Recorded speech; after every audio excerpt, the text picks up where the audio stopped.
장안대 항공관광과 왜 꼭 가고 싶은 대학이 되었을까요? 첫 번째, 장안대 항공관광과는 사랑과 기회의 장이다. 먼저 장안대 항공관광과는 학과장님의 쏙 쿨한 성격을 꼭 말하고 싶습니다. 작년 장안대 예승대회에 학생 60명을 데리고 간다고 하니 60명이 잠깐 쉴 수 있는 큰 방을 섭외해 주셨습니다. 음료수, 과자 등도 준비해 주셨고요. 저희가 다음 일정이 있었는데 그래서인지 예승대회 시간도 일찍 배정을 해 주셨습니다. 정말 감사한 것 같아요. 예승대회를 나가지 않은 그 이외의 학생들은 막컵실, 여학생들만 들어갈 수 있는 기숙사 체험, 철저한 안전이 보장된다고 합니다. 학과 유니폼 체험까지 적극적인 허락하에 진행이 되었습니다. 괜히 명성 있는 학교가 아닙니다. 적극적인 교수님들과 따뜻하고 이쁜 선배님들의 행동에 학생들이 오고 싶다고 생각이 들었나 봐요. 부천대 합격하고도 장안대 선택한 친구들도 많았습니다. 여기는 학생 몇 명에 교수님 한 분씩 배정해서 집중관리가 들어갑니다. 보통 일반 대학교 교수님들은 학생 이름조차도 모르십니다. 두 번째, 면접 분위기.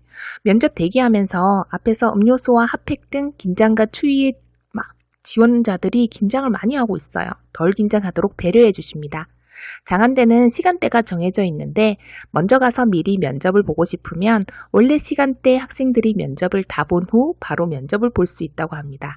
어디까지나 작년 기준입니다. 강당에서 대기한 후에 다시 가서 대기를 한다고 합니다. 면접 복장은 인하공전과 동일합니다. 화장 부분을 조금 더 이야기하자면 여기는 조금 은은한 화장이 필요할 듯 합니다. 작년 장안대 예승대회에서 2등한 학생도 은은하게 했고 18학번으로 간 학생도 순수하고 피부톤을 맑게 하는 느낌? 사랑스러움과 학생다움을 많이 강조하는 것 같습니다. 아무래도 학과 유니폼이 은은해서인지 진한 화장이 크게 어울리지 않는 것 같아요. 세 번째, 장안대 항공관광과 면접 팁 집중해주세요. 학교 홈페이지에 교수님 얼굴과 전공 과목을 꼭 보시기 바랍니다. 작년 중국어를 가르쳐주는 교수님 방에 가서 면접을 본 친구가 중국어를 하니까 관심을 많이 가져주셨다고 합니다. 답변을 할 때 그 학생 위주로 본다고 하니 말은 천천히 또박또박 하시기 바랍니다. 빨리 하면은 성격이 좀 더 급해 보여요. 5명이 한 조인데 7명이 들어갈 때가 있어요. 시간이 부족해서일 수도 있고, 그리고 1번이 학원 학생이 아닌 이상 인사할 때 좀 걱정될 거예요. 흔들리지 마세요. 미리 연습하되 여전히 좀 더 엉망이어도 나는 했던 대로 정성을 다해서 인사하세요. 5분의 면접관들이 노트북으로 평가하는데 마우스 클릭하는 소리가 크고 면접관이 넓어서 더 울린다라고 합니다. 정 신경 쓰인다면 친구랑 면접할 때 마우스 클릭하게 만들고 거기에 익숙해지는 수밖에. 종이 연필로 할 만큼 시간 여유가 있지는 않는 학교 중에 하나입니다. 네 번째, 장안대에서 받았던 질문. 안전과 서비스 어떤 것이 더 중요한가? 보통 승무원 면접에 나오는 질문이 장안대에서도 나왔습니다. 이 질문에서 대부분 학원 안 다니는 학생들은 서비스라고 합니다.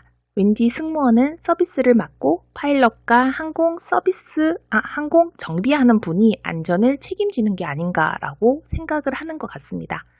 학원을 다닌 학생들은 안전이 최우선이라는 걸 알고 있어요. 근데 가르치면서 선택 질문에 꼭 선택을 해야 할까? 아니라고 생각을 해요. 조금 현명하게 둘 다 중요하게 말할 수 있으니까요. 가르칠 때 저는 오른손잡이입니다. 주말마다 어머니께서 하시는 가게에서 서비스를 하는 것에는 익숙합니다. 하지만 항공사에는 안전과 서비스 둘 다 중요하기에 이 항공과에 와서 안전 부분도 확실히 배워 양손잡이가 되겠습니다.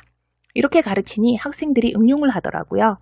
재작년 장안대 항공관광과 갔던 학생이 이 질문을 받고 이렇게 답변을 했다고 합니다. 1번부터 자기가 7번이라 그랬나? 5번이라 그랬나? 계속 안전 아니면 서비스라고 했는데 이 친구는 이 질문은 엄마가 좋냐 아빠가 좋냐라는 말과도 같습니다. 안전과 서비스 둘 다 중요합니다. 어머니와 아버지를 합쳐 부모님이라는 단어를 만들 수 있지만 안전과 서비스는 바늘과 실처럼 같이 따라다니면서 부르는 영어라고 생각합니다.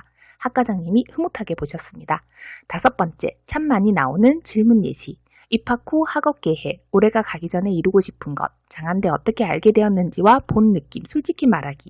이 중에서 입학 후 학업 계획 참 많이 나오죠? 장안대뿐만이 아닌 것 같아요. 이 질문은요.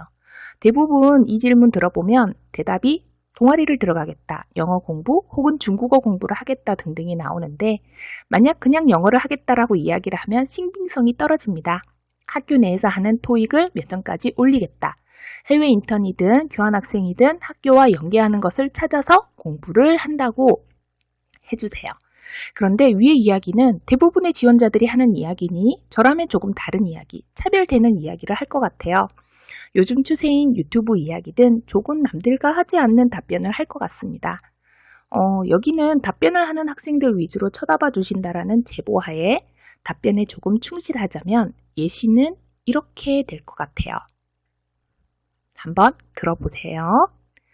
고3부터 유튜브를 시작해서 구독자가 벌써 2,000명이 되었습니다. 고등학생 때 여행과 꿈에 관련 컨텐츠를 올렸는데 그 덕분에 지금 항공과 진로로 이어졌습니다. 앞으로 영어, 중국어, 승무원 준비 등 컨텐츠 등을 잘 만들어서 면접에서 합격할 수 있는 과정들을 일주일에 한 번씩 꾸준히 올릴 예정입니다. 답변이야 본인의 성향에 맞게 하면 되겠죠? 선생님도 재미있게 했던 유튜브에 구독자가 막 갑자기 늘고 있어서 더 쉽게 전달하는 방법들, 더 긁어줘야 할 정보들을 계속 공부한답니다. 멋진 장한대 학생이 되길, 면접이 잘 되어서 모두 댓글에 붙었다고 자랑해주세요. 구독과 좋아요도 해주시기 바랍니다.